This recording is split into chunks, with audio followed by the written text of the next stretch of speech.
Hello and welcome to the 6 Minutes English Podcast. Fun, clear, and easy to follow English practice.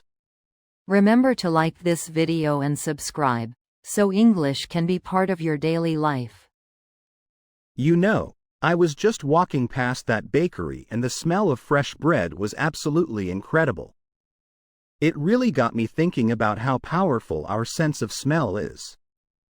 I mean, how does it even work? It's fascinating, isn't it? Our sense of smell, or olfaction, is actually one of our most ancient senses. Basically, when you get a whiff of something, like that bread, it means tiny little molecules from the bread are floating in the air. These molecules enter your nose. Get a whiff of? Ah, so you mean to smell something, often briefly or unexpectedly. Exactly. Those molecules travel up into your nasal cavity, where you have millions of specialized cells called olfactory receptors.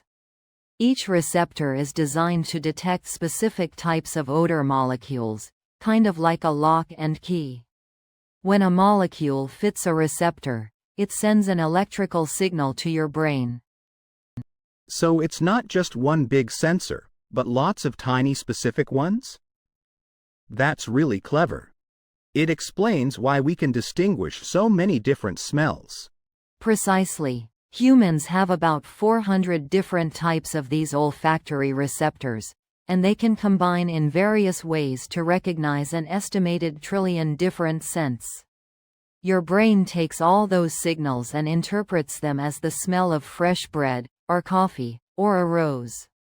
A trillion. That's an unbelievable number. It makes sense why some smells can be so complex, like a fine wine or a complicated perfume.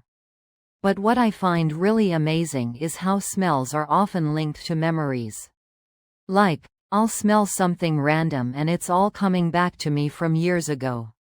That connection is one of the most remarkable aspects of olfaction. When we say, "It's all coming back to me," we mean that memories, often vivid and emotional ones, are being triggered and returning to our consciousness. The reason smell is so potent for memory is because the part of your brain that processes smell, the olfactory bulb, is directly connected to the amygdala and hippocampus. These are the parts of the brain responsible for emotion and memory. Wow, so it bypasses some of the usual processing. That explains why a scent can hit you so strongly and immediately transport you back in time without you even consciously trying to remember. That's incredible. It's almost like a superpower.